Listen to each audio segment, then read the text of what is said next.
Hey, good morning, y'all.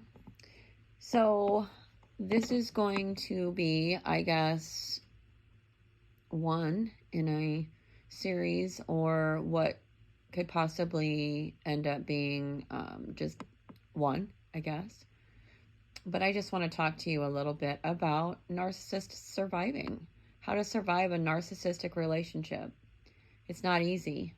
It's not something that should ever be taken, I don't know, by the faint of heart.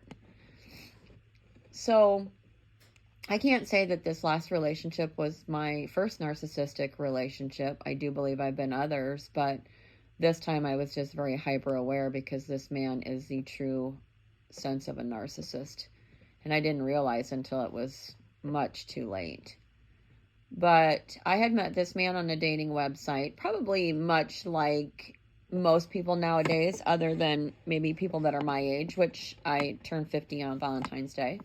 But as a lot of us middle-aged women or middle-aged men can relate, when you go through a divorce and your kids are gone and raised, it's hard to meet people. I don't go to a bar. I don't go to places like that anymore. It's just not something that, I frequent. And I'm not saying that's wrong, but I just don't go meet people. And then I did for a long time meet people as I was a store manager at a very large retail chain for many years, and I survived the toilet paper caper and got divorced and lost my mom back in 2019, got divorced in 2020. And yeah, so my life kind of, I guess I'm going to say, hit a plateau, and now I'm at the bottom. Actually, I was at the bottom a couple of months ago, and I am coming back up. But I had met this man on a dating website, and I do believe it was Tinder, and he schmoozed me from day one. And of course, anybody that's ever been with a narcissist, you damn well know what it's like being with a narcissist. They schmooze you, they love bomb you, they tell you everything that you want to hear. I mean, the man told me he loved me within a couple of weeks. And then it's so funny, the girl that he left me, he didn't leave me for her. Well, maybe he did. He left, he was with her, so we'll just say he left me for her. Said that he had told her that he loved her and she was the best that he ever had within a week or two as well of being with her. Now, mind you, she's a meth head who doesn't have a job, doesn't have a car. She lives with her aunt, and she actually is in trouble with the law and in process of going to prison. But anyway, I don't know much about her story. This is what I've heard from him and just a few other people. But again, I'm not going to throw her under the bus because I don't know her like that. She did reach out to me in the end of their relationship when she found out that he was trying to come back to me and he was messaging me, so on and so forth. But he left me for a, meth head. So the sad part about all of this is he ruined a relationship. He ruined me. He broke my heart. He shit on me. But I knew in the beginning, well, I shouldn't say in the beginning. I knew about halfway through our relationship that things started to look funny. Things were a little different. And I had always wondered, day one, he would not have his phone out. Periodically, I would say maybe 10 times in our whole year relationship, he would have his phone out to where I could see it.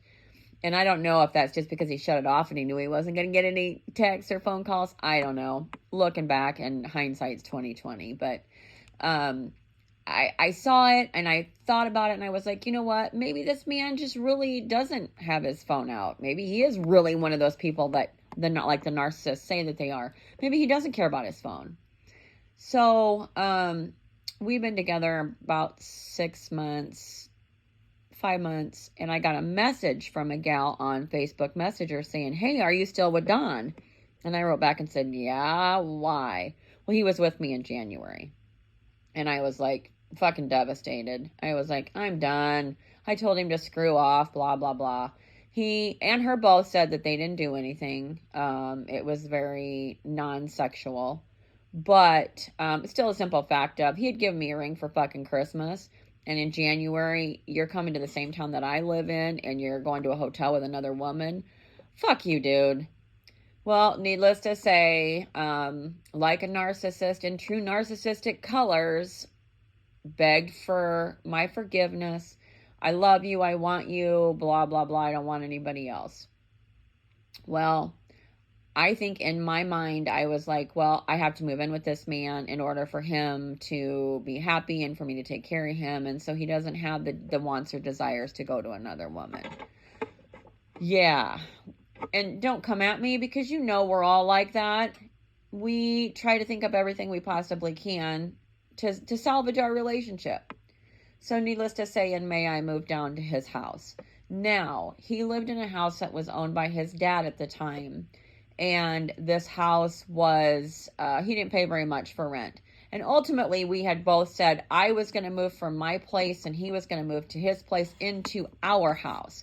Well, he's like, I only pay like $600 a month rent, you know, and I don't pay anything else. Why don't we just stay here for a couple of months and then we'll go get our own place?